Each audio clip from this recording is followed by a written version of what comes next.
이게 이론을 푸는 거는 역시 시험을 볼 때 이론부터 풀면 안 돼요. 실기부터 풀어주는 게 좋아요. 실기부터. 왜냐하면 실기를 다 풀고 나서 이론을 뒤에 푸는 게 나은 게, 이론도 아는 것부터 먼저 푸는 게 좋죠. 그리고 모르는 거는 이제 잘 줄 맞춤 해가지고 이렇게 개수 맞춤 해가지고 비율 맞춤을 해서 우리가 찍어주면 그래도 확률이 더 높다라고 봐야겠죠.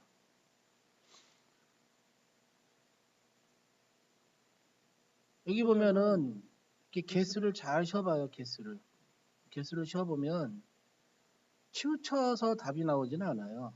근데 여기 4번이 많이 나왔는데 어쨌든 간에 문장 맞춤, 줄 맞춤 이런 것들 하면서 찍는 게 좋다는 얘기예요. 모르는 건. 왜 실기부터 풀려는지 알죠? 실기는 뒤에 풀다가 시간이 부족하면 찍을 수가 없는데, 이론은 뒤에 풀다가 아는 거 답내고 모르는 거는 시간이 없어도 이렇게 찍어서 놓을 수가 있단 말이죠. 그래서 실기를 먼저 풀고 실기를 푼 다음에 이론을 풀면, 실기를 풀면서 이론의 문제에 간접적인 답을 볼 수가 있어요. 또 그런 영향이 있으니까. 1번 다음 재무상태표 작성 기준 중 그 내용이 가장 적절한 항목은, 자산과 부채는 비교적 빨리빨리 현금화가 되는 것부터, 그래서 유동성이 큰 항목부터 배열을 하는 거예요. 자산과 부채 자본은 총액으로 표시하지 않고, 아니요, 순액으로 표시하지 않고 총액으로 표시하는 거죠. 그러니까 총액으로 표시해야 되는 거야. 총액주의야. 총액주의. 자산과 부채는 결산일 기준 1년 또는 정상적인 영업주기 기준으로 표시한다. 이게 맞는 거죠. 맞는 거죠. 그래서 3번이 답이 되는 거죠. 다음에 열거된 항목 중 현금 및 현금성 자산의 개수는, 현금은 주화와 지폐, 그리고 통화대용 증권까지가 현금이에요. 통화대용 증권은 자기화수표, 가계수표, 공사채 만기이자표 또는 뭐 타인발행수표, 바로 현금화가 될 수 있는 게 현금이에요. 현금성 자산은 90일 이내에 현금화가 가능한 걸 현금성 자산이라고 한다. 보통 예금, 당좌 예금도 현금성 자산 안에 이렇게 들어간다는 얘기죠. 그래서 여기서 현금 및 현금성 자산의 개수니까 자기합수표가 맞는 거고, 이건 아니에요. 이건 일종의 미수금이나 이렇게 보는 거예요. 아직 선일자 수표는 수표로서의 효력이 없는 거로 보는 거죠. 우편한 증서, 그리고 보통 예금 이렇게 보는 거죠. 우표 같은 경우에는 통신비 형식이 될 수도 있겠죠. 또는 뭐 우표 같은 경우에는 우표를 해갖고 편지를 보낸다 그러면 통신비 형식이 되고, 또는 여기는 소모품비라고 되어 있는데 통신비 형식이 더 가까울 수도 있어요. 그래서 3개. 회사는 현금주의에 의한 당기순이익을 계산한 결과 2020년도 회계연도의 순이익이 30만 원이다. 여기서 현금주의라는 뜻은 뭐냐? 현금이 오고 가고 해야지만 우리가 인식을 한다가 현금주의예요. 하지만 회계는 현금주의로 보지 않고 발생주의로 본단 말이죠. 발생주의로. 실현주의, 발생주의로. 순이익이 30만 원인데 2020년 말은 2019년 말에 비하여 매출 채권의 감소, 이거는 대손상각비가 됐다는 거죠. 대손상각. 근데 정확히 얘기하면 매출 채권이 감소했다고 하면은 회수해서 감소할 수도 있는데, 이 문제는 조금 미스 부분이 있어요. 어쨌든 간에 뭐 현금주의에 의한 거를 지금 매출 채권의 감소를, 이거는 이제 그렇게 보지 않았으니까 대손상각 이렇게 그냥 인식을 한 거예요. 대손상각이라는 얘기는 뭐예요? 회수를 못하게 된 거다 이렇게 되는 거죠. 그러니까 비용으로 본다 이 뜻이 되는 거죠. 비용으로 본다. 하변에 대손상각 7만 원, 대변에 매출채권 7만 원 이런 분계가 될 수 있다는 얘기죠.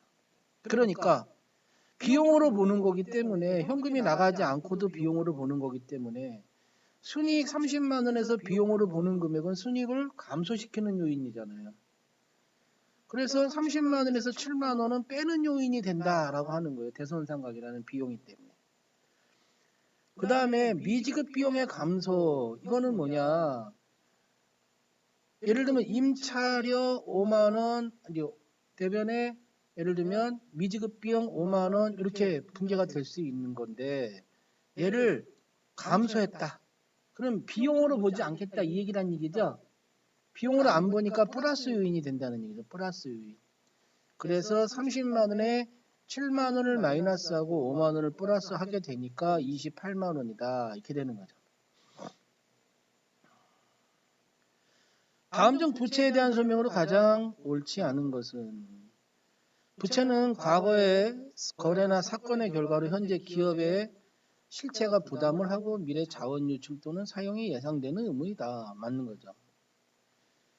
부채는 항상 정상적인 영업주기 내 상한 여부에 따라 유동부채와 비유동부채를 분류한다가 아니고 1년 기준으로 부채는 1년 기준으로 유동부채와 비유동부채를 분류를 하는 게 원칙이고 다만 회사의 정상적인 영업주기에 소멸되는 예상되는 경우에 매입 채무와 미지급 비용 등 이렇게 결제되지 않도록 유동부채로 분류하는 걸 얘기하는 거죠. 그러니까 정상적인 영업주기는 특별한 회사인 경우에 나오는 거고 1년 기준으로 본다 이 얘기예요. 그래서 2번이 옳지 않다. 나머지 거는 다 옳은 거니까 읽어보시는 거고. 다음 중 재무회계 개념 체계에 대한 설명이다. 회계 정보의 질적 특성인 신뢰성을 갖기 위하여 필요한 요건이 아닌 것은 신뢰성에는 중립성, 검증 가능성, 표현의 충실성 이렇게 있어요. 이게 우리 진도 나갈 때 처음에 기업의 이해관계자에게 유용한 정보를 제공한다라고 하고 거기에 이제 신뢰성 또는 목적 적합성 이런 부분이 있었단 말이에요. 그래서 신뢰성에는 이렇게 있고 목적 적합성은 이제 이렇게 있다는 얘기죠. 그래서 이 피드백 가치는 신뢰성이 아닌 거고 목적 적합성이다 이 얘기인데 이거는 우리가 앞에 책 재무회계를 넘겨서 좀 암기해줘야 되는 부분이 있다는 얘기입니다. 아래 건물과 관련한 지출 중 자산 가치를 증가시키는 자본적 지출에 해당하지 않는 것은 자본적 지출은 자산으로 표시하는 걸 얘기하는 거예요.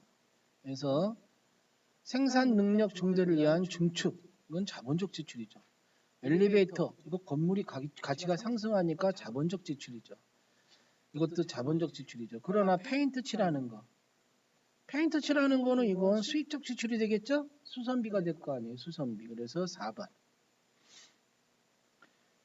7번.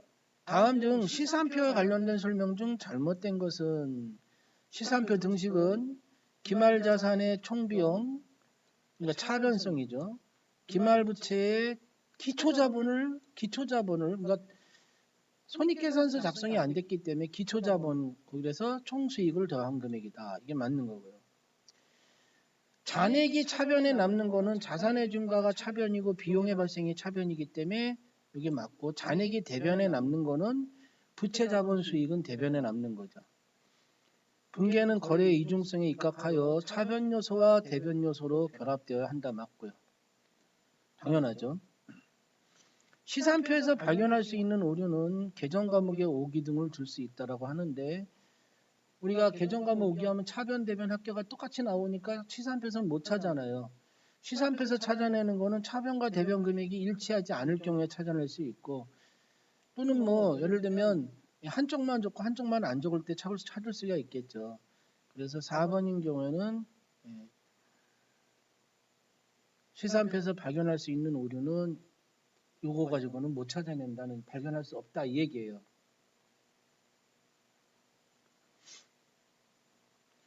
다음 자료를 바탕으로 자본잉여금 금액을 계산하면 우리가 이제 자본 항목을 아직 이제 배우진 않았는데 내일 배울 거거든요. 자본 항목은.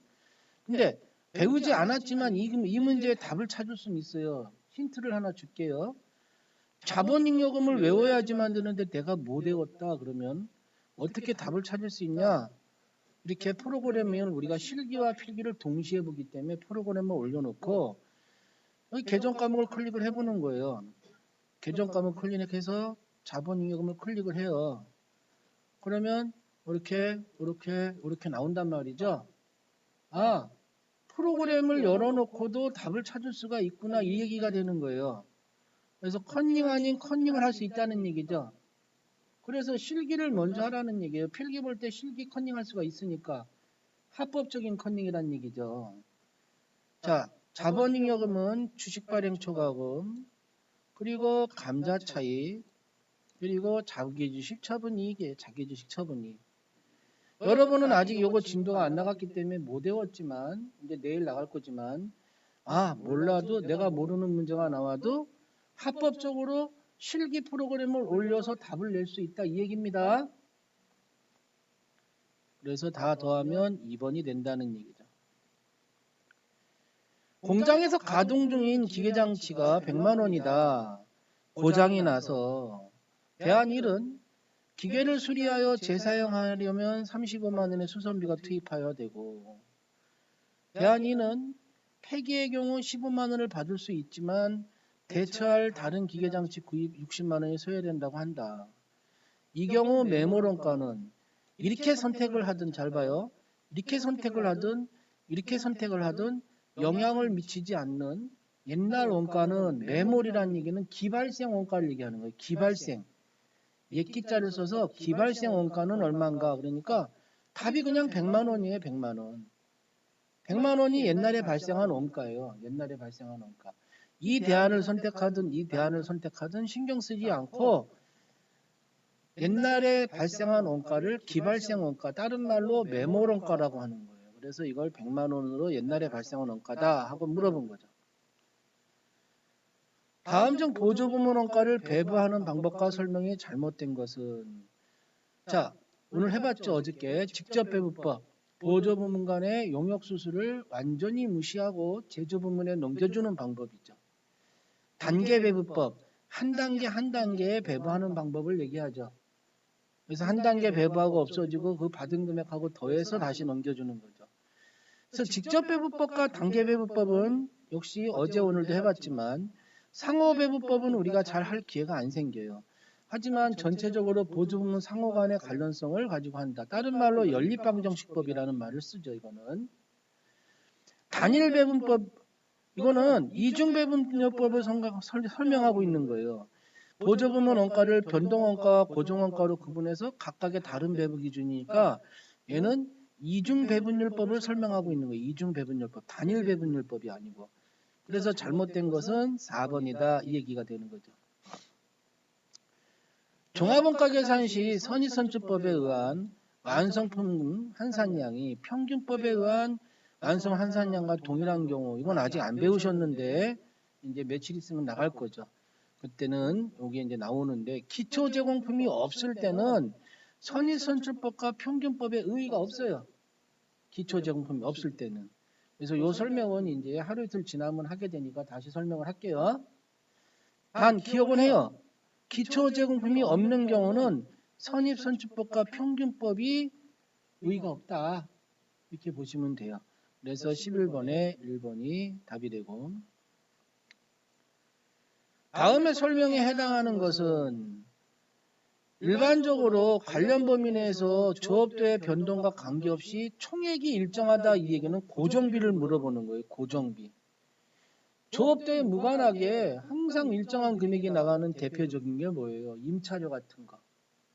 임차료 고정비잖아요. 고정비를 물어보고 있는 거예요. 그러나 포장비용, 이거 제품이 많이 생산되면 포장비용이 많이 들어가죠. 전력비도 마찬가지 이제 들어가겠죠. 역시 얘도 그렇죠. 하지만 보험료, 건물에 대한 보험료는 얘는 조업도에 무관하게 총액이 일정한 금액이 들어가겠죠. 그래서 고정비는 3번이다 라고 보시면 되죠. 고정비는 3번이다.